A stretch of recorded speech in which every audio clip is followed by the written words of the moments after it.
jarak dan sudut. Nah, ini sudah tidak asing lagi ya, kita mengenal koordinat ya. Nah, di sini koordinat yang nanti akan kita bahas adalah koordinat yang unsurnya ada sudut jurusan dan jarak.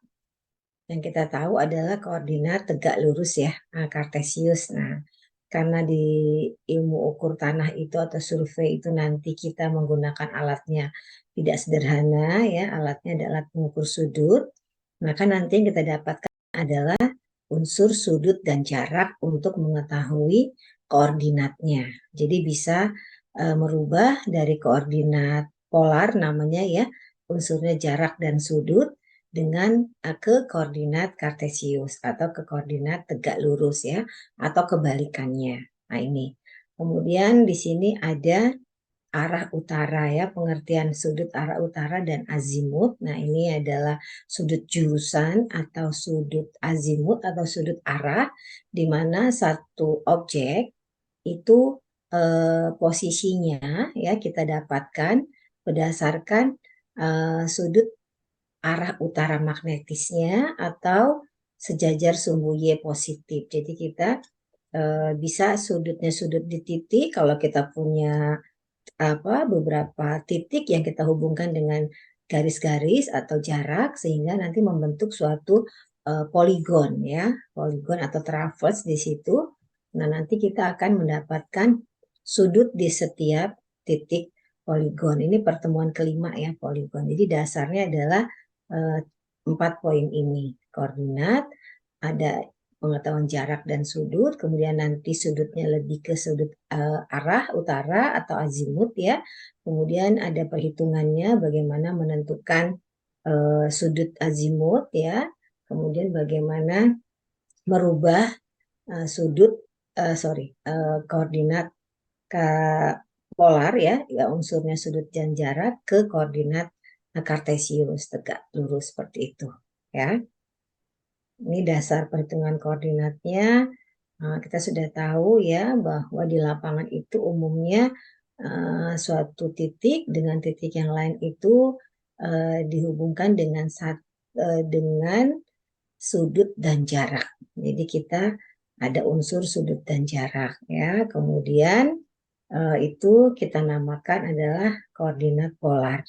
Jadi kalau kita punya skate ya, misalnya kita punya suatu patok atau titik di lapangan ya, ada titik B, titik A, titik B. Nah, di sini kita bisa mengetahui posisi P ini dari A berdasarkan sudutnya, sudut titik A ya, karena ini bukan dari arah utara magnetis ya. Kalau misalnya kita ketahui seperti ini, A ke P ya, ini ada pakai kompas kita cari arah utara magnetisnya, terus kemudian kita putar kompas tersebut sehingga kelihatan target di titik P ya. Kita bisa mengetahui bahwa koordinat P dari A itu adalah sebesar sudut jurusannya ya dari arah utara magnetis dan jaraknya. Jadi unsurnya adalah jarak dan sudut arah atau sudut jurusan ya, itu yang koordinat polar. Jadi nanti di sini unsurnya adalah jarak dan sudut jurusan. Nah, sudut jurusannya di sini bisa sudut AP. Nah, ini kalau acuannya dari B. Jadi kalau misalnya AB itu 0 horizontalnya, maka nanti sudut jurusan dari A ke P, yaitu berdasarkan basisnya BAB, maka ini. Tapi kalau basisnya dari arah utara magnetis, kita menamakannya sudut jurusan atau sudut azimut. Nah, jadi nanti kita bisa mengetahui kalau misalkan koordinat A-nya, XA-nya sekian, YA-nya sekian, dengan adanya sudut jurusan dan jarak, maka kita bisa mengetahui secara koordinat siku-siku atau tegak lurus, hanya merubah saja. Ini prinsipnya hanya sinus kosinus saja, jadi nggak terlalu istilahnya hanya merubah saja, sederhana maksudnya seperti itu. Karena di lapangan biasanya kita mendapatkan sudutnya, mendapatkan koordinatnya dalam koordinat polar. Untuk penggambarannya kita bisa merubah ke koordinat tegak lurus ya. Mungkin pada pemula kita bisa memudahkan menggambar dalam koordinat tegak lurus. Tapi kalau misalnya sudah menggunakan software alat bantu ya bisa ya, kita pakai sudutnya, kita bisa pakai jaraknya, kita bisa mengetahui posisi titik P dari A atau selanjutnya seperti itu. Kalau koordinat siku-siku ya sudah familiar ya semuanya ya, ada sumbu X dan sumbu Y-nya seperti itu. Nah, jadi nanti kita bisa mengkonversi dari koordinat siku-siku ke koordinat polar atau sebaliknya. Jadi kita merubah ya, kalau misalnya dari lapangan kita mendapatkan sudut koordinat polar, terus kita mau menggambar koordinat pakai koordinat tegak lurus atau siku-siku bisa, atau kebalikannya ya, karena di lapangan kita bisa membuat sudut siku-siku ini tanpa alat optis, jadi bisa menggunakan alat sederhana ya, kita bisa pakai menggunakan roll meter, kita bisa menggunakan alat bantu cermin sudut ya, untuk misalnya kita pengen tahu posisi titik P dari basisnya AB di sini. Nah, supaya tegak lurus, kita bisa menggunakan alat sederhana ya. Kita juga bisa menggunakan alat cermin sudut. Nah, nanti pada saat ke lab akan kita tunjukkan peralatan sederhana yang bisa membuat garis-garis tegak lurus di lapangan. Ya, itu dengan cara sederhana sehingga kita mendapatkan koordinatnya adalah koordinat tegak lurus. Kemudian bagaimana kita merubahnya ke koordinat polar ya, seperti itu. Jadi tinggal mainan selisih X, selisih Y ya, terus pakai tangan kita bisa dapat sudut jurusan dari satu titik ke titik yang akan kita ketahui posisinya seperti itu. Mungkin ini berbeda antara ilmu ukur sudut dengan ilmu ukur tanah atau pengukuran ya, bahwa diukur sudut ini bahwa kuadrannya itu berlawanan dengan jarum jam. Tapi kalau ilmu ukur tanah kita searah dengan jarum jam. Jadi kita meninjau bahwa dari titik A misalnya ke titik target, di B, di C, nah itu kita umumnya adalah searah dengan jarum jam. Sehingga kuadrannya berbeda di kuadran 2 dengan 4 pada ilmu ukur sudut seperti itu ya. Jadi umumnya di lapangan karena kita mendapatkan parameter sudut jurusan dan jarak, maka tepatnya di lapangan umumnya adalah menggunakan koordinat polar. Nah, ini tinggal kuadrannya saja ya. Untuk pengukuran kuadran itu searah dengan jarum jam. Kalau di ilmu ukur sudut itu kan berlawanan ya, berbeda di kuadran 2 dengan kuadran 4 saja. 1 dan 3 sama, seperti itu. Nah, sehingga kita kebalikannya di sini ya, kalau ilmu ukur sudut kuadran 1 semuanya adalah positif sama ya. Jadi yang berbeda adalah 2 dan 4. Nah, ya, kalau di sini mengukur tanah itu 2-nya akan sama dengan 4 ilmu ukur sudut ya, karena memang posisinya berlawanan arah jarum jam untuk ilmu ukur sudut, dan untuk ilmu ukur tanah searah dengan jarum jam. Nah, ini untuk mempermudah dalam mengubah dari koordinat polar ke dalam koordinat siku-siku, maka digunakan sudut jurusan atau azimut. Ya, azimut atau sudut jurusan atau sudut arah kadang-kadang ya adalah sudut yang diukur dari arah utara atau arah sumbu Y positif searah jarum jam. Nah, sehingga pembahasan tentang koordinat ada pembahasan jarak juga pembahasan sudut. Nah, ini jarak di pengukuran itu ada jarak datar atau jarak horizontal, ada jarak vertikal ya yang dinamakan elevasi, beda tinggi. Nah, itu kalau jarak horizontal berarti jarak datarnya ya, tapi nanti kalau jarak vertikal itu berarti adalah perbedaan permukaan tanah. Jadi jarak vertikal itu biasanya kita sebutnya adalah beda tinggi. Ini nanti kita tahu dari beda tinggi, kita tahu berapa tinggi satu titik dengan titik yang lainnya, seperti itu. Nah, ini ada jarak horizontal, jarak vertikal, dan jarak miring ya kalau kita melakukan pengukuran di lapangan seperti itu. Kemudian jarak dan pengukuran jarak biasanya kita lakukan dengan pembuatan garis lurus dulu ya. Pembuatan garis lurus di lapangan dengan cara sederhana. Biasanya kita menggunakan alat bantunya ada jalon ya. Nanti ada pen ukur ya. Jadi di mana kita kalau misalnya jarak yang kita ukur itu melebihi kapasitas dari roll meter atau pita ukur yang kita punya, maka kita melakukannya secara bertahap ya. Nanti ini sederhana saja peralatannya ya. Jadi kalau kita punya jarak yang cukup jauh dari A ke B, maka kita harus menempatkan jalon-jalon perantara ya seperti ini apa namanya bambu atau katakanlah yang kita punya itu nanti warnanya merah putih ya jalon itu ya untuk mempermudah dan mendapatkan jarak yang tepat ya karena kalau jaraknya terlalu jauh nanti roll meternya kemungkinan lendut ya sehingga jarak yang kita dapatkan tidak akurat, tidak tepat seperti itu. Nah, ini hanya bertahap dengan menggunakan pen ukur. Jadi nanti kita tinggal menjumlahkan berapa jarak datar dari A ke B yang cukup jauh misalnya seperti itu.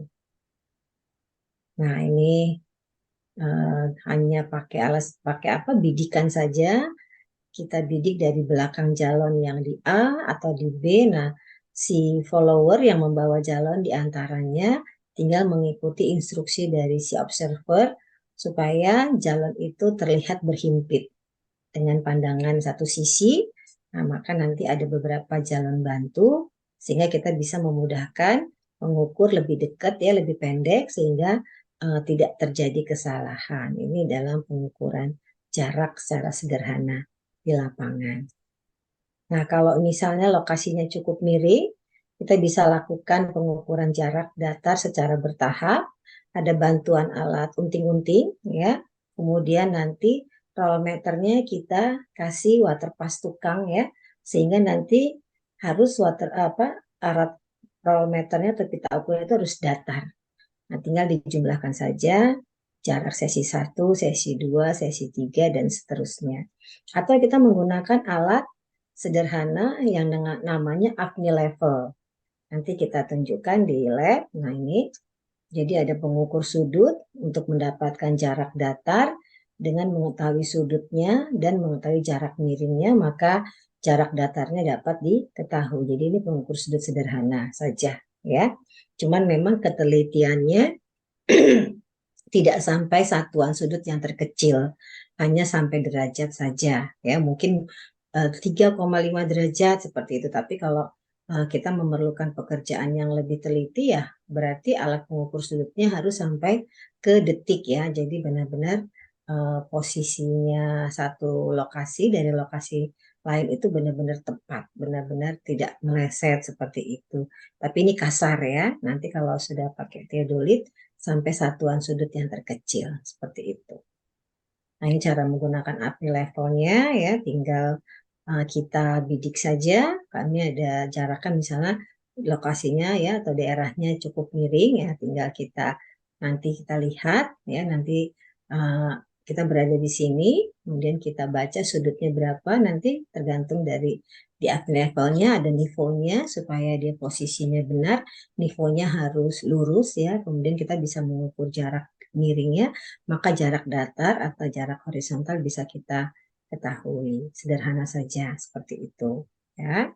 Nah, kalau misalnya dua koordinatnya ini seperti Pitagoras biasa, titik A dengan titik B, masing-masing koordinatnya diketahui, koordinat tegak lurus, maka jaraknya tinggal formula apa namanya Pitagoras aja ya, seperti itu. Nah, kemudian selanjutnya adalah ketelitian dalam pengukuran jarak. Biasanya kita melakukan pengukuran jarak itu tidak sekali ya, diusahakan lebih dari sekali untuk mengetahui apakah pengukuran pergi dengan pulang itu terjadi perbedaan atau pengukur mendapatkan data yang sama. Kalau misalnya tidak, kita bisa kontrol untuk lapangan yang datar, ini kesalahan yang diizinkan, ini adalah S itu adalah kesalahan yang diizinkan dalam satuan milimeter, D adalah jarak yang kita dapatkan dalam satuan meter. Yang agak sukar, lebih besar lagi toleransinya ya. Nah, yang lebih curam lagi di sini yang sukar sekali itu lebih besar lagi toleransi yang diizinkan atau kesalahan yang diperbolehkan di dalam melakukan pengukuran jarak. Jadi kita juga ada kesalahan dalam pengukuran boleh, tetapi tidak melebihi kesalahan yang diizinkan atau toleransinya seperti itu. Nah, ini pengukuran jarak secara tidak langsung karena kita tidak menggunakan alat ukur jarak ya seperti rolmeter tadi ya. Kita menggunakan cara optis. Nah, cara optis di sini kita salah satunya adalah misalnya teodolit ya. Di mana teodolit itu nanti dilengkapi dengan suatu rambu ukur di mana nanti ada benang diafragmanya ya pada rambu ukur itu, sehingga kita akan melihat ada rambu ukur yang dibacaannya sebagai bacaan benang tengah, benang atas, dan benang bawah. Dari ketiga benang ini kita bisa mendapatkan jarak datar secara optis. Nah ini ya, jadi kalau misalnya alat teodolit kita itu sudutnya tidak 90 derajat ya dari zenitnya. Jadi kalau teropong teodolitnya itu dibuat horizontal, maka sudut vertikalnya adalah 90 derajat. Otomatis sudut miringnya adalah 0 ya. Tapi kalau misalnya nanti sudut vertikalnya atau teropongnya tidak membentuk horizontal atau datar, otomatis nanti ada unsur sudut di dalam mencari jarak optisnya. Ini BA adalah benang atas, BB adalah benang bawah, 100 adalah faktor pengali ya. Kemudian cos H ini adalah sudut miring dari sudut vertikal yang didapat teodolit yang kita proyeksikan terhadap bidang horizontal. Nah, sehingga ya, ini metode tachiometri stadia ya di mana rambu ukurnya berdiri vertikal sehingga jarak datar yang kita ini jarak optisnya nih. Jarak miring karena ada sudut vertikal yang kita baca. Sehingga jarak datarnya adalah jarak optis dikali cos H lagi. Sehingga jarak datar adalah 100, selisih benang atas dikurangi benang bawah dikali cos kuadrat sudut miringnya. Ya. Jadi di sini karena Z plus H sama dengan 90 ya. Maka bisa kita 100 dikali benang bawah sin kuadrat sudut vertikal. Jadi ada dua unsurnya. Kalau kita mau pakai sudut miring, maka cos kuadrat. Mau pakai sudut vertikal yang kita dapatkan, kita pakai sinus kuadrat sudut vertikal. Nah, ini contohnya seperti ini ya. Kalau kita punya alat teodolit, ini teropongnya tidak bisa kita buat 90 derajat atau horizontal. Karena kalau kita buat 90, maka tidak mendapatkan target, rambu ukurnya nggak terbaca.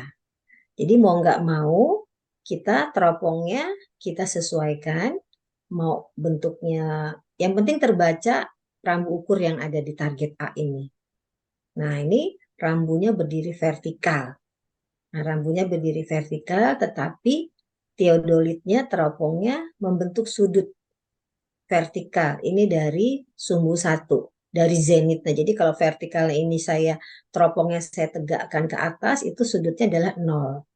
Jadi pada saat kita buat 90 derajat, tegak lurus, sudutnya itu 90 vertikalnya. Jadi kita mengatakan bahwa ini adalah sudut vertikal yang dibentuk dari sumbu 1 ke rambu ukur atau ke benang diafragma di sini. Nah, ya ini benang atas, ini benang bawah. Nah, kalau sudut vertikalnya Z, maka terhadap bidang horizontal adalah H, yaitu sudut Helling atau sudut miring. Ini Z adalah sudut vertikal dari arah zenit. Jadi kalau misalnya teodolitnya kita arahkan ke rambu, kita baca sudut vertikalnya, misalnya tadi katakanlah vertikalnya 70 derajat, maka sudut miringnya ini adalah 20 derajat. Jadi kita bisa mencari jarak optisnya ini dari posisi alat ke tempat rambu, ya. Ini namanya adalah jarak optis tadi, ini DM. Jaraknya miring. Nah, ini.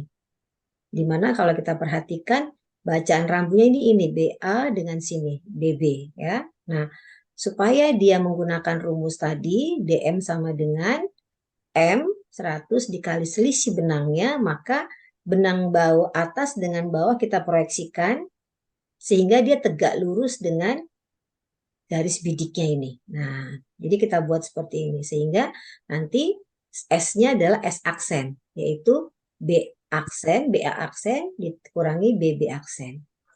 Nah, sehingga nanti di sini jarak datar yang kita dapatkan ya terhadap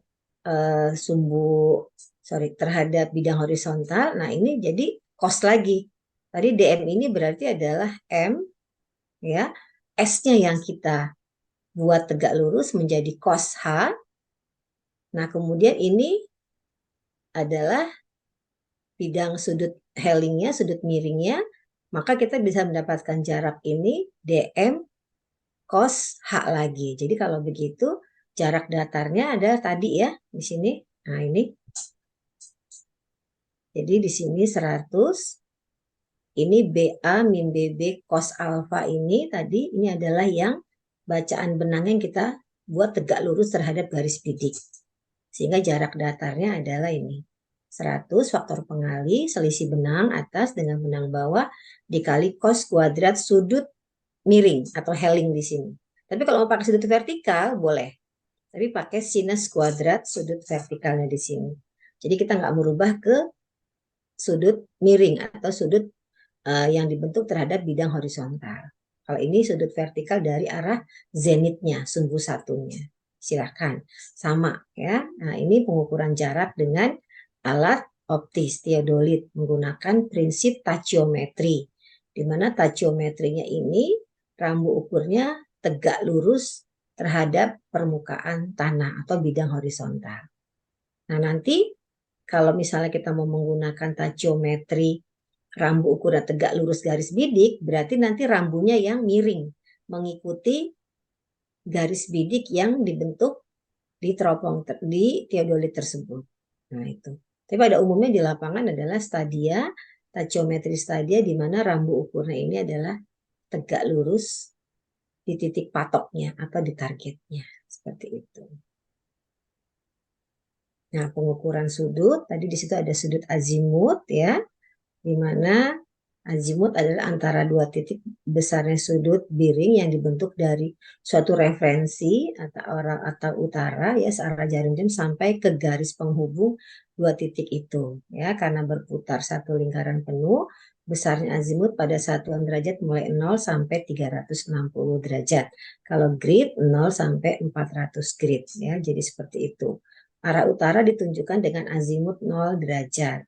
Arah timur ditunjukkan dengan azimut 90 derajat. Arah selatan 180 ya, demikian dan seterusnya ya, sehingga kita bisa mengatakan atau mengetahui berapa besar sudut azimutnya atau sudut jurusannya, sudut arahnya. Nih, pengukuran sudut. Jadi nanti kalau misalnya sudutnya tidak ada negatif ya, maka 320 derajat. Jadi sudutnya kita jadikan positif ya, karena ada dalam perhitungan sudutnya negatif. Nah, berarti kita tinggal tambahkan satu lingkaran penuh sehingga sudutnya menjadi sudut positif. Nah, ini. Nah, ini yang kita namakan sudut jurusan ya. Contohnya kita punya posisi titik pusatnya O, kemudian titik A-nya berada di kuadran 1, maka yang namanya azimut dari O ke A adalah yang ini. Nah, titik B-nya di sini, azimut dari O ke B adalah yang ini, ya, ZOB. Jadi berada di kuadran kedua. Kalau titik C berada di kuadran ketiga, azimutnya ini, ya, nah ini. Ini adalah azimut dari O ke C. Demikian juga titik D dari sini, ya. Nah, sekarang kalau saya pengen tahu azimut dari A ke B. Nah, berarti tinggal Kalau utaranya ke sana, nah berarti ini kita seolah-olah sama ya, utaranya ke sana. Nah ini, nah, jadi kita bentuk dulu garisnya ya. Ini kita mungkin agak-agak hampir 90, hampir 180 ya. Nah ini, maka ini azimut dari A ke B. Jadi kalau misalnya koordinat A diketahui, koordinat B diketahui, kita cari berapa sih sudut jurusan dari A ke B. Demikian juga dari B ke C. Jadi utaranya ini kita buat utaranya ini mungkin agak kita nggak tahu nanti posisinya ini apakah A dengan B itu sejajar ya. Nah ini adalah, nah ini garis BC, maka ini adalah azimut dari B ke C. Nah ini sudut jurusan dari B ke C-nya. Nah, ini. Jadi posisinya adalah dari arah utara magnetis atau sumbu Y positif. Itu sudut jurusan ya. Jadi tinggal kalau kita merubah koordinat A kita tahu, koordinat B. Oh ya, maaf, silakan Mas Oki. Ya, Bu. Iya, Eh, silakan. Mau tanya tapi yang agak ke atas sih tadi. Oh Eh, itu, yang yang mengenai halaman yang ini, mengenai ini. bukan yang S itu, Bu. Yang S datar miring S toleransi itu, Bu. Toleransi. Oh toleransi ini. Ah, ya. Ya, ya, ya. Kenapa Mas? Eh, saya ingat dikit-dikit, kayaknya dulu juga memang ada. Nah, tapi yang saya pernah biasanya cuma ngikutin kontraktor aja ya. Itu saya nggak paham tuh ya, gimana caranya mereka kontrol gitu ya. Kayak karena kan dulu itu kan betul-betul curam ya. Nah, maksud saya ada nggak sih standar ideal atau itu cuma ke masing-masing surveyornya aja atau ada standar ideal bahwa yang datar tuh sebetulnya sampai sekian derajat atau untuk yang miring itu sampai sekian derajat, untuk yang sukar itu sampai sekian derajat gitu. Ada idealnya atau itu balik lagi ke masing-masing surveyor sih Bu, ke Oh pengalaman masing-masing. Heeh. ya, kalau datar itu batasannya ya, maksudnya dikatakan sukar atau miring itu berapa sih derajat gitu ya, lokasi Mm-mm. tersebut gitu ya. Terus kemudian dikatakan curam banget gitu ya, itu berapa derajat ya. eh, Memang tergantung dari ininya ya. Katakanlah kita eh, mengasumsikan kalau misalnya itu masih di bawah 10 derajat, 15 menurut saya itu masih dikatakan daerah yang masih miring, ya datar ya. Jadi tidak terlalu Oh, ini, tapi antara itu sampai 50, 45 lah itu sudah termasuk agak miring. Di atas itu curam banget seperti itu. Jadi hampir mendekati tegak ya. Jadi itu eh, kondisinya kalau kalau saya ya. Tapi kalau misalnya yang lain memang tidak ada acuannya, tidak ada acuan yang namanya datar itu seperti apa, tapi kita umumnya kalau masih 10, 15 itu masih tidak terlalu ini ya, tidak terlalu dianggap itu itu curam sudah gitu, miring agak banget padahal ya. Kalau iya, kalau saya pada umumnya. Heeh. kalau nah makanya tergantung dari kondisi juga ya, karena Mm, ada yang menganggap 15 10 itu masih dianggap tidak datar. terlalu curam ya, jadi masih dianggap datar karena masih mudah dilakukan pengukuran seperti itu. Tapi kalau sudah di atas 45 itu kalau saya udah menganggap itu udah curam ya, karena memang berat juga kan ininya ya, medannya ya kalau kita untuk mendesain konstruksi seperti itu Mas. Oke, yang saya tahu ya. Tapi eh, untuk batasan yang kita dapat dari referensi itu memang belum belum ada seperti itu. Jadi kita tergantung kitanya aja. Kalau itu sukar sekali, apa istilahnya kita mendapatkan jarak itu agak-agak mudah walaupun sudut miringnya itu masih 20, ya kita masih mengatakan itu datar seperti itu, Mas. Baik. Ya, Terus ada lagi tadi yang agak ke bawah, maaf Bu. ya, ini saya itu dulu ya, saya apa namanya? Saya hapus dulu biarin nggak ada. Ya, yang mana Mas? Yang Agak ke tentang bawah lagi. Mm-mm. yang ada, nah ya ini jarak dan pengukuran jarak itu Bu, yang di bawah Iya, itu, yang ini yang digambar, yang digambar. oke, Nah, ini ya. ini sepahamnya saya dulu, seingatnya ya, soalnya kan Mm-mm. sudah lama. Iya, nggak apa-apa Seingatnya mengingat. saya dulu itu apa apa memang itu kan ada di sini ada BA aksen sama BB aksen gitu ya. Iya. Mm-mm. eh kan kita kan kalau ngelihat itu kan memang kita pakai apa sih kayak yang ada nivonya juga itu kan yang untuk menegakkan si jalonnya itu apa namanya papan tuh, Stop level.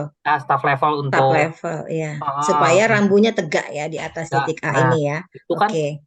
yang kita tahu yang saya paham itu kan dulu ngelihatnya udah langsung udah aja itu batasan atas batasan apa benang atas sama benang bawah ya kita Mm-mm. saya apakah memang pernah saya bikin benang atas aksen atau benang bawah aksen gitu ya? Karena Mm-mm. kayaknya apalagi waktu di, oh di lapangan tuh sudah yang tinggal tembak si alatnya itu tuh udah nge-save sendiri gitu loh Bu. Nge-save nanti Ya, dia udah bisa bikin. Nah jadi kalau di lapangan sih memang udah nggak ada benang atas bawah gitu. Jadi dia yang langsung ditembak kayak segitiga gitu ya, dari apa? ditembak. Target, ada Ya, target. jadi dia Mm-mm. udah kebentuk Pakai sendiri lah laser. gitu. Iya, iya. Heeh. Nah, tapi kan kalau yang benang atas sama benang bawah ini, eh kalau misalnya kita tidak kasih aksennya tadi, apakah itu pengaruhnya sangat besar dan apakah itu ada hubungannya sama si apa lagi tadi toleransi tadi, Bu? Oh, gini. Jadi gini, kenapa ada BA aksen itu? Jadi gini, rumusan jarak datar ya, ini untuk tachiometri di mana sudut vertikalnya tidak 90 derajat, berarti kan teropongnya membentuk sudut ya dari arah zenit ya. Mm-mm. Nah, sementara ini kan rambunya tegak lurus. Mm-mm. Nah, jadi sebenarnya untuk mendapatkan jarak datar dengan mengadop prinsip dari water pass itu kan leveling ya. Leveling Mm-mm. berarti kan rambu ini, kalau misalnya rambunya naik bawah, dia kan lurus ya, horizontal ya. Iya, Nah, itu jarak datarnya itu adalah selisih benang atas dengan benang bawah kali faktor pengali plus penambah ya, faktor iya. penambah. Nah, tetapi begitu sudut vertikalnya tidak lagi 90 derajat, misalnya miring seperti ini, nah kita kan untuk menggunakan rumus jaraknya itu kita harus buat rambu ini seolah-olah tegak lurus garis bidiknya. Jadi Iya, seolah-olah ya gitu.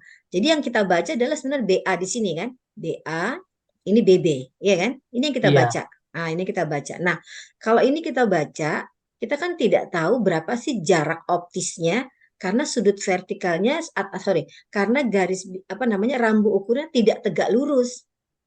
Kalau Tidak maaf Bu, kalau benang atas sama benang bawah itu kan sebetulnya hanya untuk mengkontrol si benang tengah kan ya. betul, Eh, betul. berarti apa namanya? Apa itu hubungannya? Berarti itu ada hubungannya ke kesalahan bacaan tadi itu ya, atau gimana? Ini kesalahan bacaan jarak itu kan yang tadi itu adalah kalau kita melakukan pengukuran jarak secara manual. Mm-mm. Oh Ya, iya, iya, ya. iya, iya, iya, betul, Kalau betul. ini kan mengukur jaraknya secara Udah, optis, tidak ya, langsung menggunakan alat optis. Seperti itu. Gitu, oh Mas. ya paham, Ya, paham, paham, paham, ya, paham, paham, paham. ya.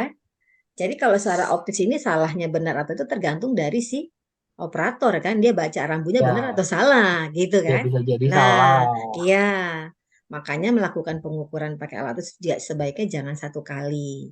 Ya, misalnya kita lakukan dari O ke A. Nah, nanti kalau misalnya pada saat Ya apa misal bolak-balik ya. bolak-balik ya Ya betul, seperti betul, itu. betul. Ya, gitu Mas. Jadi beda pengertiannya seperti Kadang itu. apa namanya? kita bawa ada yang di depan, ada yang bawa di belakang, ngikutin Nah, dengan nah apa itu namanya rambut ukurnya. rambu ukurnya.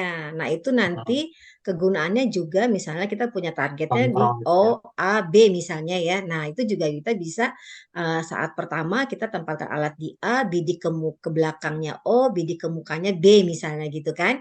Itu perginya. Nah, pulangnya kita balik.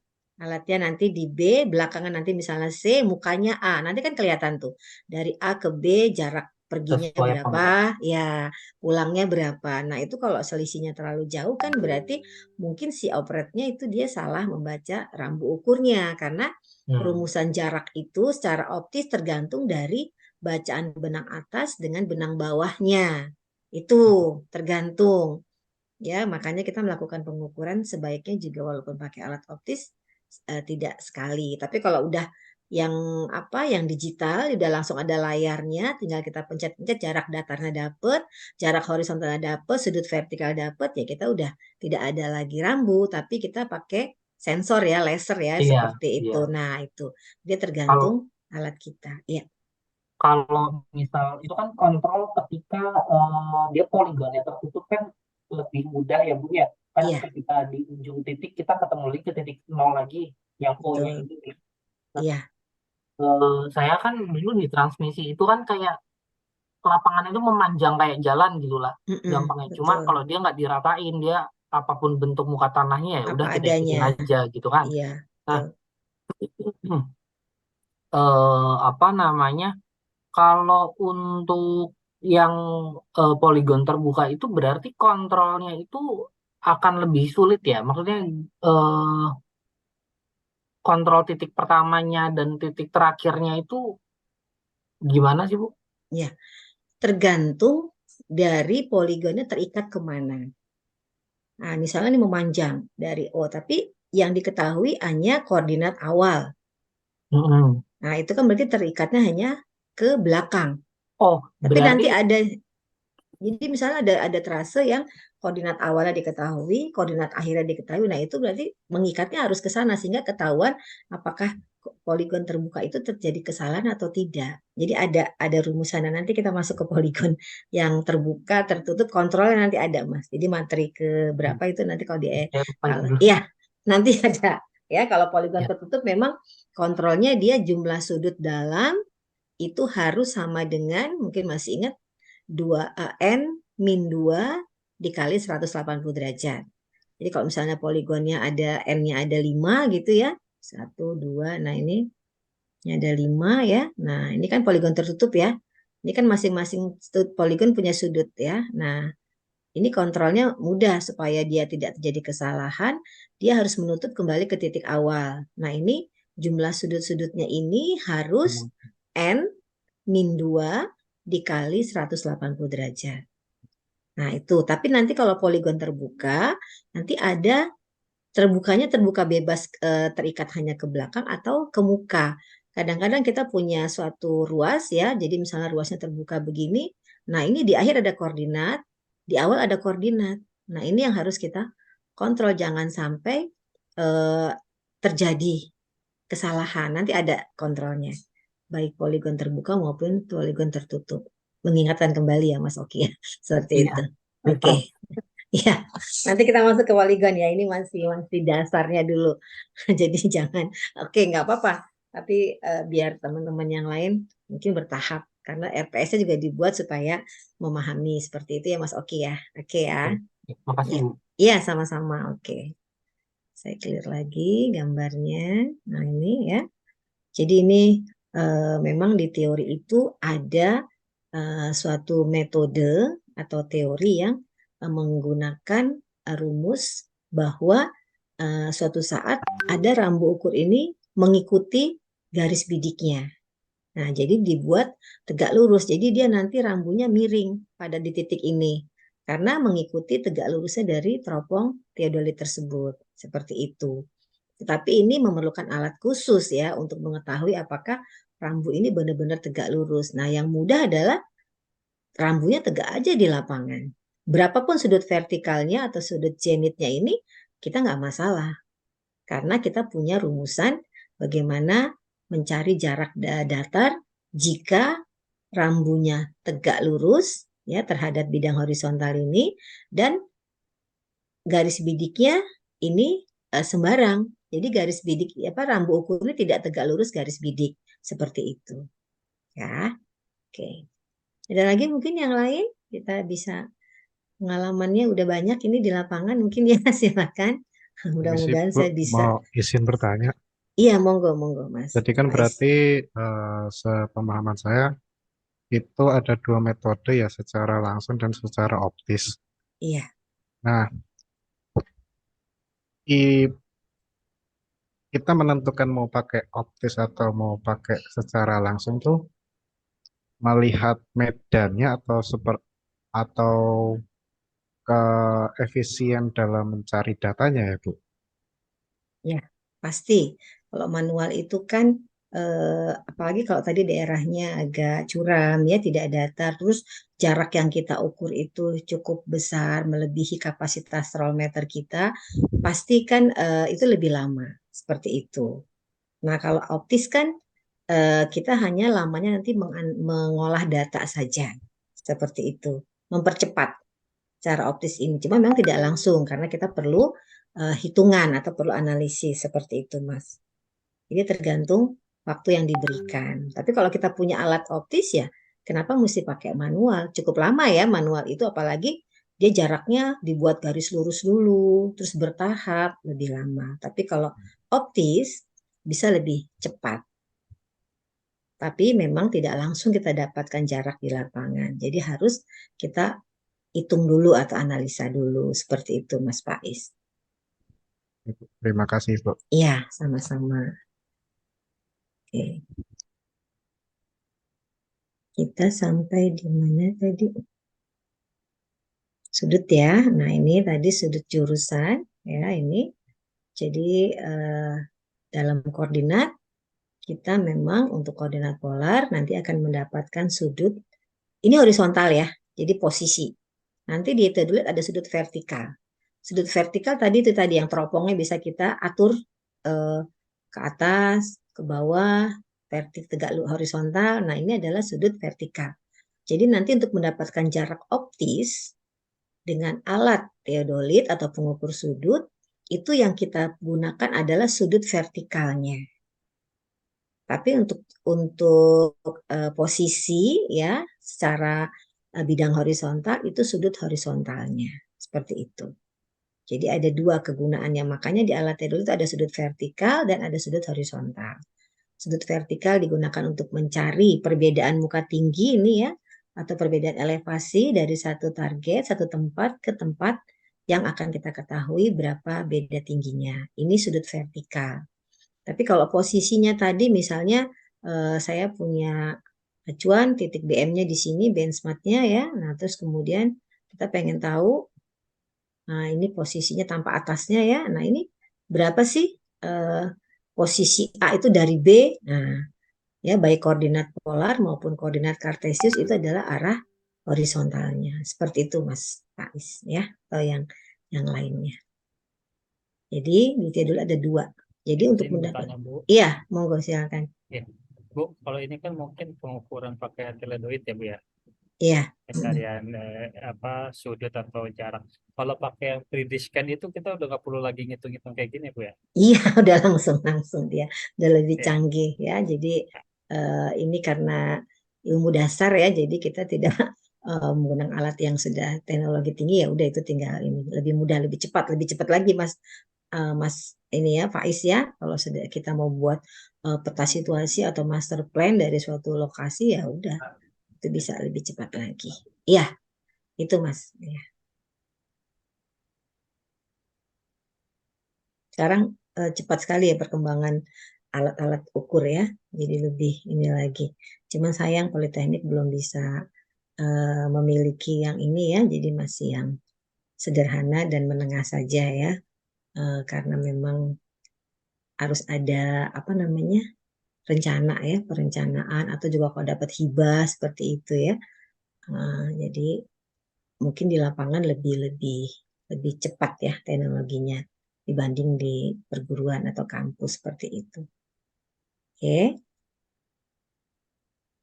Ini balik lagi tadi ya arah utaranya seperti itu. Nah, ini kalau mengubah ini seperti biasa rumusannya kita bisa pakai ilmu ukur sudut maupun pakai ilmu ukur tanah ya. Hanya yang penting prinsipnya bahwa kalau azimut yang ditanya, yang diminta berarti kita harus dari arah utara magnetisnya. Itu saja. Ini hanya rumusan sederhana ya, selisih X, selisih Y dari titik A ke titik B. Seperti tadi misalnya saya tahu koordinat A, saya tahu koordinat B, maka saya bisa mengetahui berapa sih arah sudut arah dari A ke B sini. Ya, dengan mencari selisih X dan selisih Y-nya ya.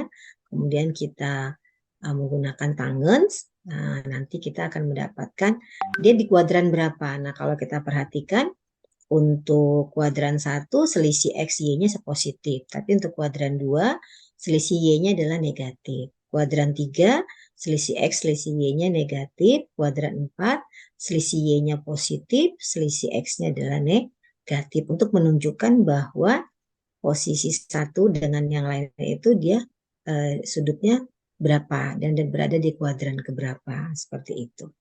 Karena kalau kita hitung rumusan biasa kan dia sudutnya tidak lebih dari 90 ya, tetapi dengan menggunakan selisih X maupun Y kita bisa mengetahui bahwa oh posisi B dari A itu pasti nanti di kuadran kedua dan sudutnya lebih dari 90 kurang dari 180. Demikian misalnya posisi A ke C. Nah ini selisihnya berarti kalau kita lihat ya karena XC ini adalah nilainya negatif dikurangi dengan XA min, berarti ini negatif ya. Nah, berarti nanti selisihnya adalah negatif, Y-nya juga demikian, maka dia berada di kuadran ketiga, seperti itu. Nah, ini contohnya seperti ini, kalau kita punya titik A, ya, ini azimutnya adalah, atau alfa atau Z boleh ya, ini azimut dari A ke B. Nah, ini di sini ada koordinat B, ada koordinat A, maka ini adalah selisihnya delta X, yaitu XB min XA, ini delta Y-nya. Nah, jadi kalau kita mau mencari sudut jurusan, ya, berarti kita bisa menggunakan rumus tangannya yang di sini. Nah, tangannya delta Y per delta X. Nah, ini boleh kita sederhanakan. Kita dapatkan sudut di sini dengan menggunakan rumus tangan, inverse tangan, ini delta Y dibagi delta X, dapat sudutnya alfa. Maka karena dia berada di kuadran kedua, maka sudut jurusannya harus ditambahkan 90 derajat. Jadi alfa plus 90 derajat. Ini ya kalau di kuadran kedua. Nanti kalau di kuadran ketiga, nah sama ya kita prinsipnya adalah delta Y dibagi delta X sehingga nanti sudut jurusannya tinggal 180 plus alfa seperti itu. Ya tergantung dari delta X dengan delta Y-nya. Ini merubah dari koordinat kartesius ke koordinat segi siku-siku atau kebalikannya. Kita tahu azimut dari A ke B ini, terus kita tahu koordinat A, ya kita tahu jarak dari A ke B ini, maka untuk mendapatkan delta X, selisih X itu tinggal jarak pakai rumus sinus, ya sinus sudut jurusan. Nanti kalau pakai delta Y, pakai cos sudut jurusan. Nah itu merubah dari koordinat polar ke koordinat kartesius, ya itu saja rumusannya. Oke, saya hapus dulu sebentar. Nah kemudian, nah ini tinggal kita lihat saja. Di kuadran 1 itu berarti XB min XA itu lebih besar dari 0. Selisihnya ya atau delta Y dari A ke B itu juga lebih besar dari 0. Maka sudut jurusannya itu alfa AB plus 0 karena memang dia berada di kuadran ke-1. Nah ini kalau kuadran kedua ya. Jadi nanti sudut jurusannya ya tergantung dari kita tangannya ya. Ada yang kita tangannya yang tadi di sini, kalau kita mencari tangan di sini, ya, nah berarti di kuadran kedua itu 180 minus ini ya, minus alfa ya, seperti itu. Nah ini adalah sudut jurusan. Nah di sini XC kita dari mana? Kuadran kedua dari A ke C ya. Nah ini berada kuadran kedua. di mana selisih X-nya adalah positif, selisih Y-nya adalah negatif. Ini maaf, ini salahnya mestinya plus 90, bukan 180 ya. Sama dengan ini salah tadi, lupa saya ini edit ya. Oke. Nah, kuadran ketiga plusnya 180. Jika ini ya selisih X-nya negatif, selisih Y-nya negatif. Kalau kuadran 4, selisih X-nya negatif, Y-nya yang positif, tinggal ditambahkan 360 derajat. Ini sudut jurusan, jadi searah dengan jarum jam. Seperti itu. Nah, ini untuk rumusannya ya, bahwa selisih X-nya ya dari titik 1 ke titik 2 itu tinggal pakai rumus jaraknya dikali sinus sudut jurusan. Kalau delta Y-nya jaraknya dikali cos sudut jurusan. Seperti ini. Ini contohnya kita di sini ada ini alfa, ini beta, ini gamma ya, ini Yankee ya, misalnya seperti itu. Nah, jadi ini contoh saja, dari O ke A kita punya jaraknya, dari O ke B kita punya jaraknya, sudutnya dari sudut ini ya, sudut dari, kalau yang ini sudutnya dari bidang, dari sumbu Y, tapi sudut beta ini dari bidang sumbu X ya, horizontal. Nah, demikian juga sumbu, ini sudut gamma, ini gamma ya, di titik OC, ini gamma, itu dari sumbu Y yang negatif ya, atau sejajar dengan sumbu Y-nya. Nah, ini nanti yang untuk Yankee ini Y ya, ini adalah dari bidang horizontal. Nah, kalau jaraknya seperti ini, maka kita bisa mengetahui koordinat O dari A, koordinat B dari O, koordinat C dari O, dan koordinat D dari O. Ini tinggal kita buat seperti ini saja ya. Kita bisa pakai tadi OA ini jaraknya 55, sudutnya 42 ya, karena dia di kuadran ke-1. Nah, berarti langsung aja sinus 42, ini pakai cos 42 ya. Nah, kemudian di sini pakai cos beta ya, sebenarnya bisa juga ya, tapi untuk delta X-nya terbalik. Kalau pakai rumusan ini tadi, kalau kita pakai sudut jurusan, maka delta Y adalah sinus. Delta X adalah sinus dan delta Y adalah cos. Tapi kalau kita pakai rumusan ilmu ukur sudut, delta X-nya cos.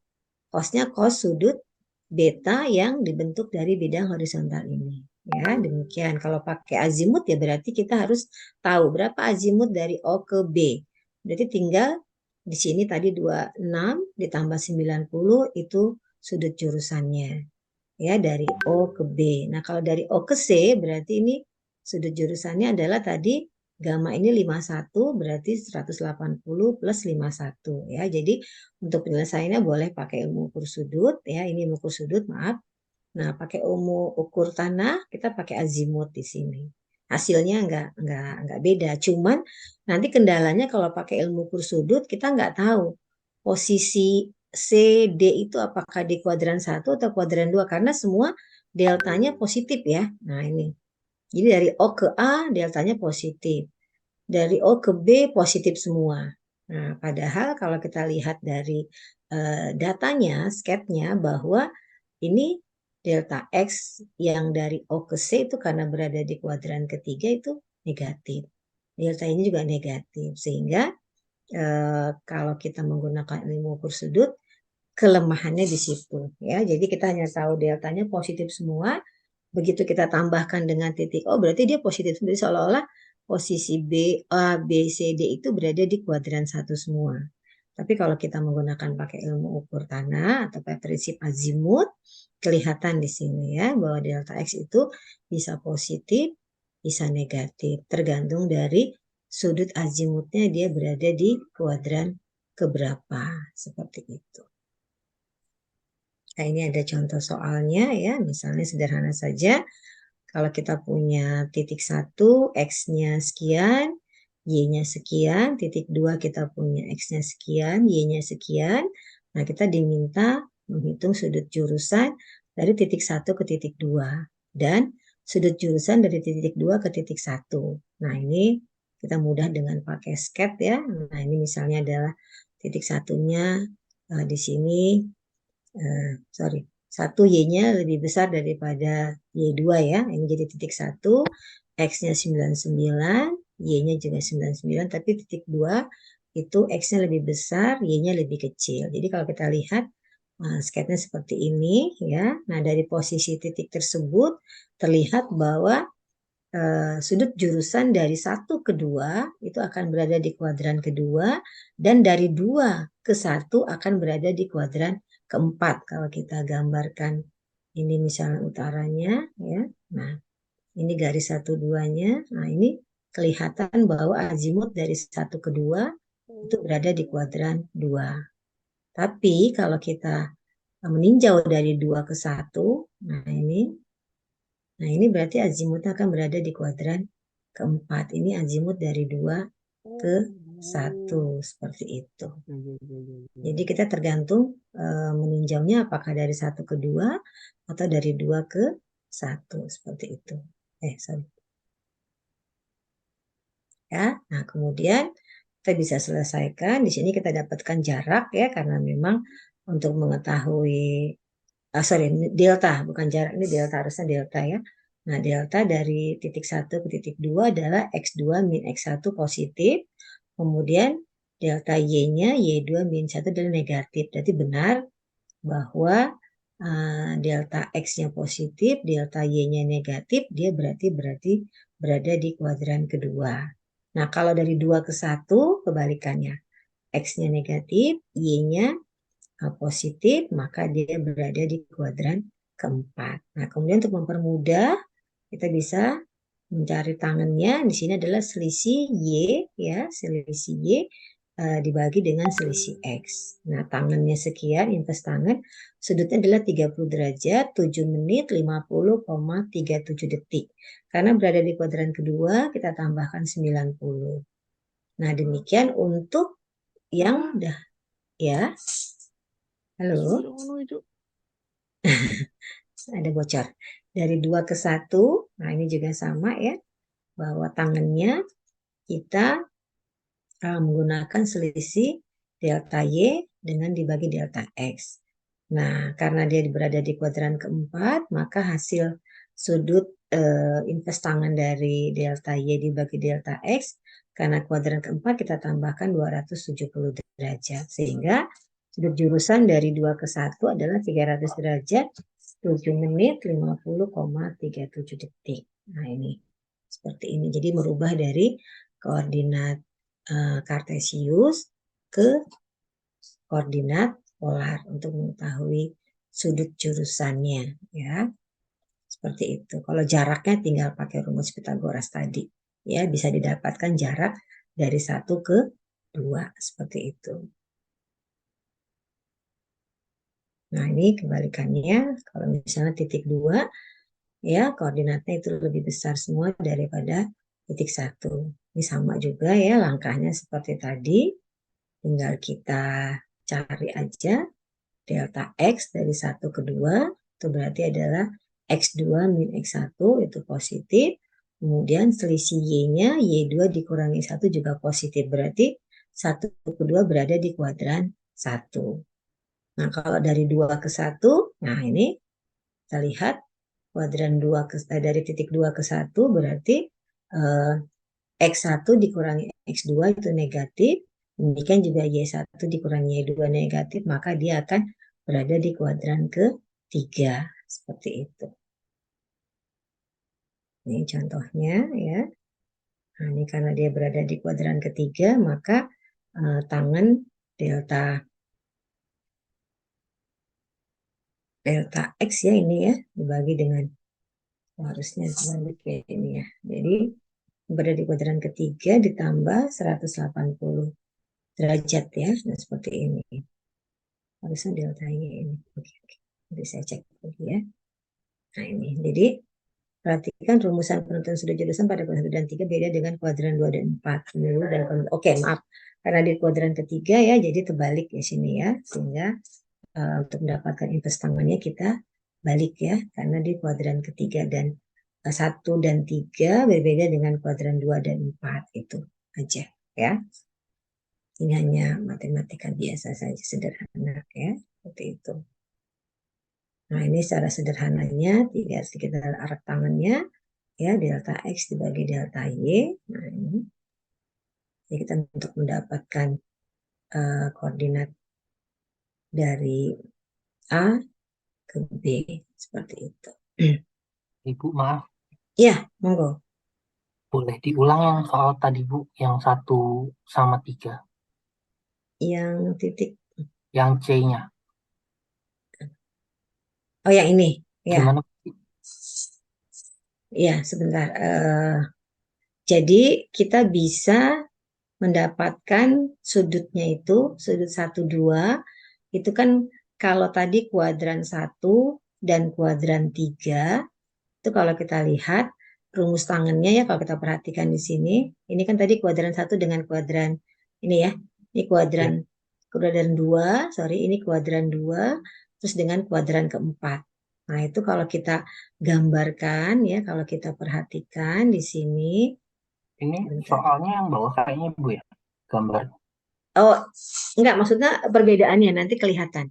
Oh ya, ya. Jadi kalau Gimana, Bu? misalnya, jadi kalau misalnya ini dari 1 ke 2, ya kan, sudut jurusannya kan ini ya Mas ya. Nah ini, ya kan. Mm-mm, Nah, mm-mm. berarti nanti kita tangannya itu terhadap bidang horizontal sini. Nah ini. Jadi nanti Mm-mm. tangannya itu pakailah delta Y per delta X. Ini kan delta Y ya. Nah di Iya. hadapan sudut, nah ini delta Y. Nah, ini delta X-nya di sini. Tangannya jadi nanti sudut jurusannya karena di kuadran kedua tinggal alfa plus 90. Gitu. Mm-mm, Ya. mm-mm, mm-mm. Demikian juga dari kedua ke satu kan kuadran 4 ya. Kalau Iya. kita perhatikan kuadran 4 ini kan apa namanya? Kita misalnya utaranya di sini ya, utaranya di sini. Nah, ini kan sudut jurusannya kan. Nah, Iya. kalau kita perhatikan Delta. Mm-mm. ya, kuadran keempat tadi kalau kita lihat di situ delta X-nya tangannya juga sama ya. Tangannya juga sama, selisih ini delta Y yang tegak dibagi yang datar kan. Iya. Nah, sehingga nanti azimutnya adalah alfa yang Yang itu. didapatkan di sini ditambah 270 ya. 3 per Iya. 4. Nah, iya. Itu untuk kuadran 2 dan Empat. 4. Nah, sekarang kalau untuk kuadran 1 dan 3 itu berbeda sedikit ya. Kalau kita lihat di sini, nah ini kan posisinya satu kedua adalah kuadran 1 ya. Iya. Kalau kita gambarkan kuadran 1 sebenarnya kalau kuadran 1 sih nggak ada masalah ya. Jadi ini, nah ini ya. Nah, ini kalau kita perhatikan tangannya itu apa? Nah, sisi di hadapan sudut dibagi sisi di sebelah sudut kan. Iya. Berarti delta X Per dibagi delta Y. delta Y. Nah, itu. Iya.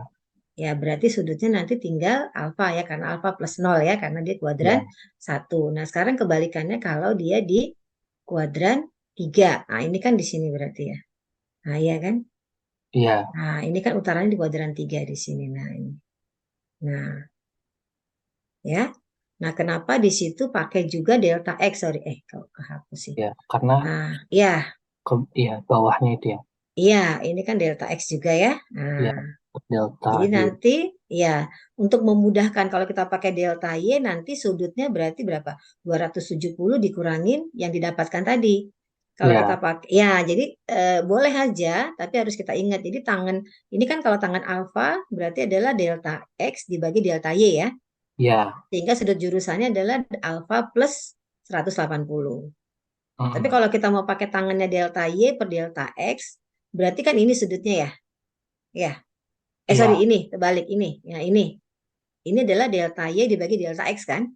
Iya. Dapatnya ini beta misalnya. Nanti sudut jurusannya berarti berapa? 270 kurang 270 dikurangin beta. Sama saja hasilnya. 180. Iya.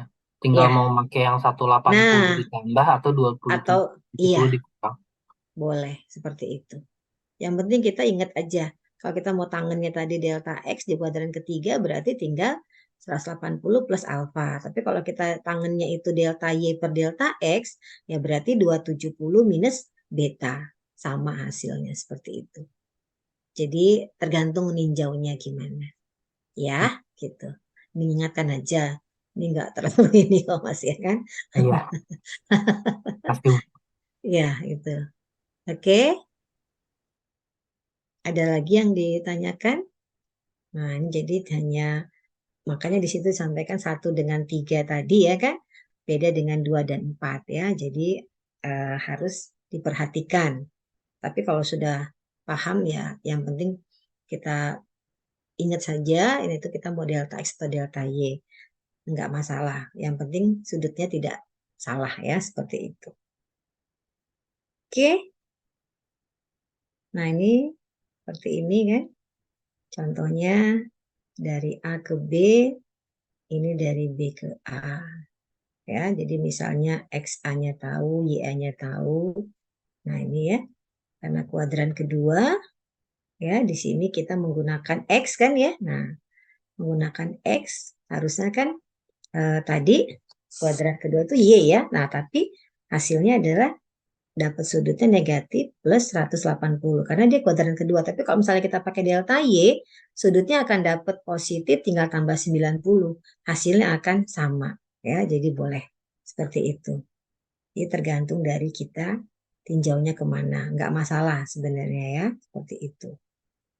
Karena kalau kita tarik delta X-nya di sini, maka ini tangannya adalah yang di sini.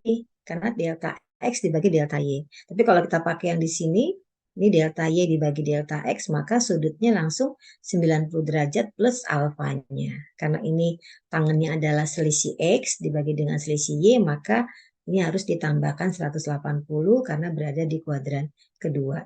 Sorry, atau 180 minus ini ya, sama ya hasilnya seperti itu. Oke, nah demikian kebalikannya untuk dari B ke A. Itu. Nah ini tadi ya, misalnya dari kuadran ini 3, ya, ini 1 dan 3, tadi di sini adalah 2 dan 4. Itu contohnya. Ini tadi sorry, 2 kali itu itunya ya. Oke, sampai di sini nanti kita masuk berikutnya pengukuran sudut. Nah, ini sudut di titik. Nah, ingat ya, kalau kita nanti tadi ada poligon terbuka maupun tertutup, kita akan mengetahui berapa sudut di titik-titik poligon. Nah, ini nanti materi berikutnya.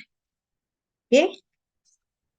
Karena kalau lihat RPS-nya itu pertemuan 3, 4 hanya koordinat, pengetahuan jarak dan sudut, kemudian 3 berikutnya pengertian arah utara dan perhitungannya ya. Nah, ini kita sudah masuk ke perhitungan tadi. Sorry, mana tadi? Sebentar, kok ke ini.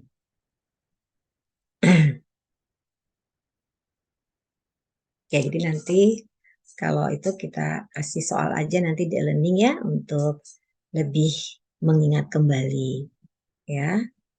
Sehingga sudah dapat merubah dari koordinat polar ke koordinat kartesius maupun kebalikannya ya. Di sini kayaknya ada soal nggak ya untuk latihan? Kayaknya. Nah, ini coba sekarang misal. Ini masih ingat Mas Oki dulu juga nggak ada jauh ya. Kalau kita punya titiknya 3 ya. Nah, kemudian ada koordinat A, ada koordinat B, ada jarak BC, ada sudut di titik B. Nah, pertanyaannya berapa koordinat titik C?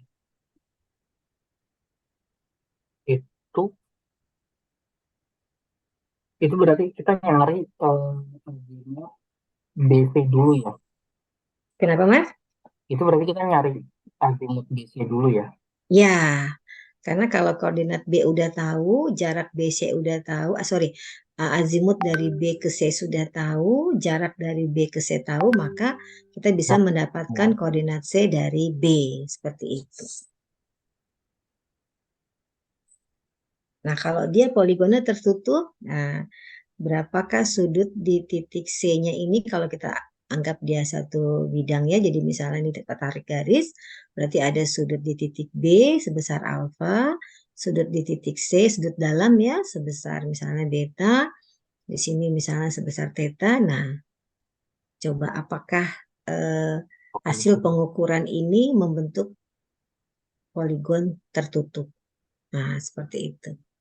Dengan membuktikan bahwa sudut-sudutnya itu harus jumlahnya harus 180 derajat. Nah, jika tidak, maka dari A ke B, B ke C, C tidak kembali ke A. Jadi dia ada pergeseran karena jumlah sudut dalamnya tidak 180 derajat. Nah, sekarang hasil pengukurannya seperti ini. Nah, kita sekarang kontrol ya. Apakah jumlah sudut di titik B, sudut dalam ya, di titik C dan di titik A itu 180 derajat. Ada di materinya, nanti silahkan dicoba-coba ya untuk lebih memahami ya. Atau nanti juga bisa ya tadi bagaimana azimut dari B ke C, karena memang langkahnya mencari koordinat C harus diketahui, atau mencari azimut dari A ke C juga boleh ya. Tapi yang jadi masalah apa? Kita belum tahu jarak AC, iya kan? Iya. Nah, belum tahu koordinat C. Kecuali kalau C-nya sudah Salah satu ya. tahu ya, berarti kita bisa mendapatkan azimut dari A ke C, sehingga sudut di titik A ini tinggal azimut dari A ke B minus azimut dari A ke C, maka kita dapat sudut di titik A. Nah, di titik C, kita harus tahu azimut dari C ke B dengan azimut dari C ke A, sehingga sudut di titik C dapat selisihnya. Seperti itu. Azimut A ke B bisa dapat dari koordinat A sama koordinat B ya Bu ya? Iya, betul. Karena ada selisih, otomatis kita dapat azimut dari A ke B. Tapi kalau A ke C belum dapat karena kita belum tahu koordinat C-nya. Sudutnya juga nggak ada. Jadi dua parameter yang dicari kan sulit ya. Nah, jadi langkahnya yang tepat adalah mencari koordinat C itu dari B, ya, dari koordinat B dengan mengetahui dulu berapa azimut dari B ke C, seperti itu.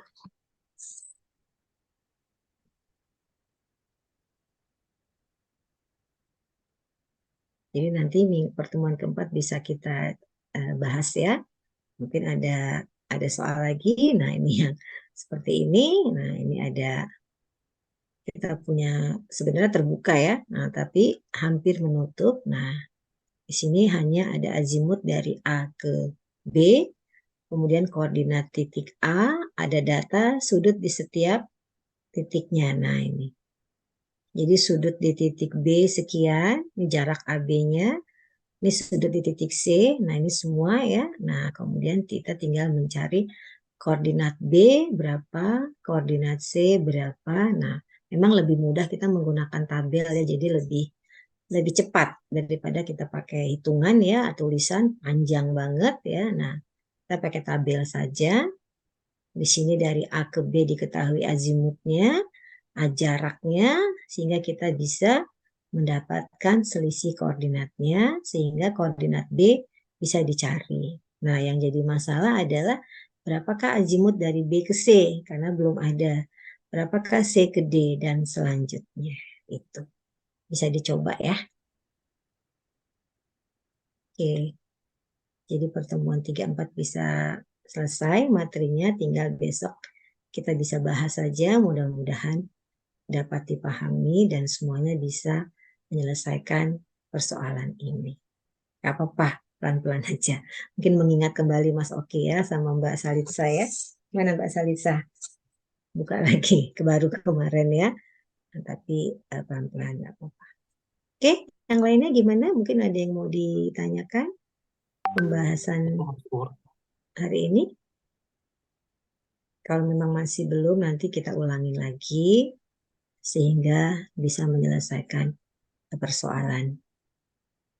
Karena ini juga begitu, kalau misalnya H kita tarik dari A, jadi seolah-olah area kerja kita adalah merupakan bidang tertutup. Nah, kalau bidang tertutup kita harus menunjukkan bahwa dia benar-benar menutup dengan membuktikan bahwa jumlah sudut-sudutnya itu adalah memenuhi persyaratan sebagai atau untuk sebuah poligon tertutup.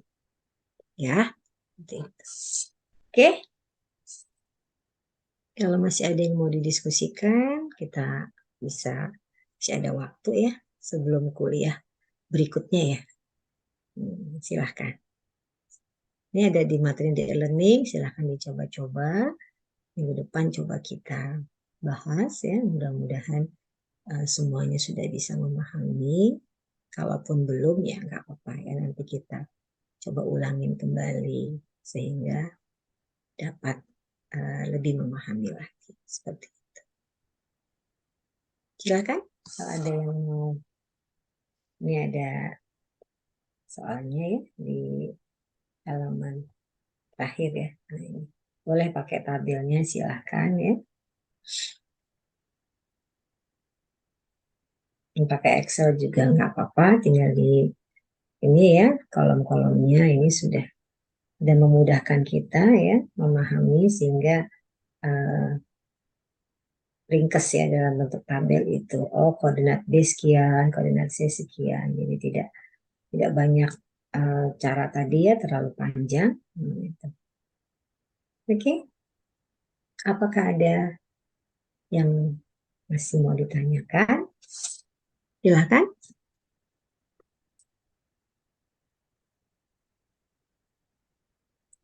Atau sudah cukup kira-kira?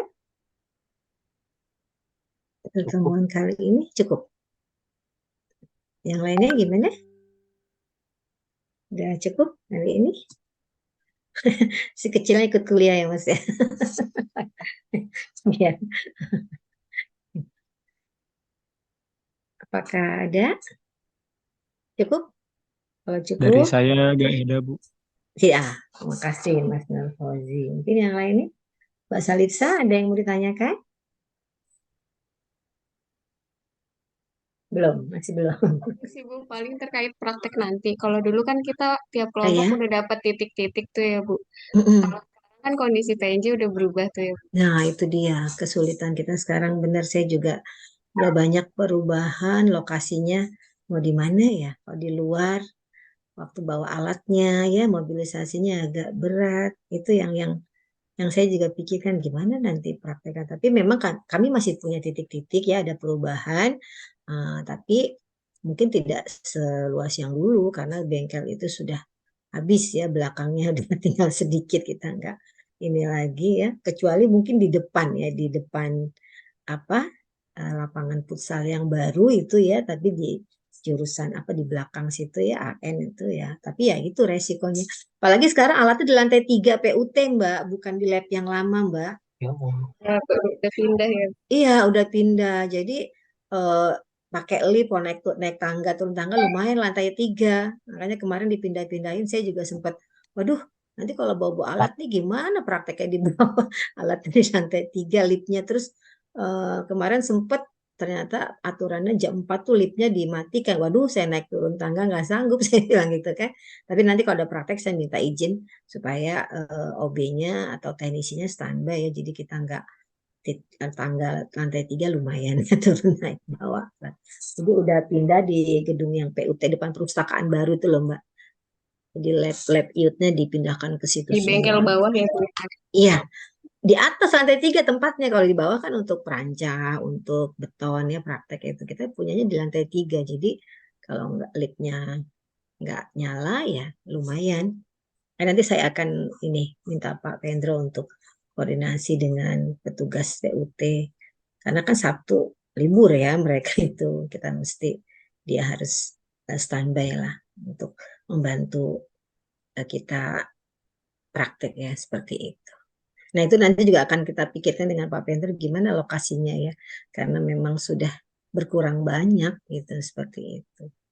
Tapi ya prinsipnya nanti yang penting pada saat praktek bisa lah ya untuk kedepannya kan tinggal dikembangkan saja seperti itu karena memang lokasi kita sudah kurang mendukung untuk praktek itu aja ya Mbak. Oke, Iya. ada lagi dari yang lainnya mungkin? Kalau tidak ada saya cukupkan ya, udah jam 8 mungkin mau siap-siap untuk kuliah berikutnya. Terima kasih atas perhatiannya. Assalamualaikum warahmatullahi wabarakatuh. Waalaikumsalam warahmatullahi wabarakatuh. Ya. Terima kasih, Bu. Ya, sama-sama. Terima kasih, Bu. Ya, sama-sama. Terima kasih ya, Bu. Ya, sama-sama. Kita lip ya. Oke, sampai ketemu lagi.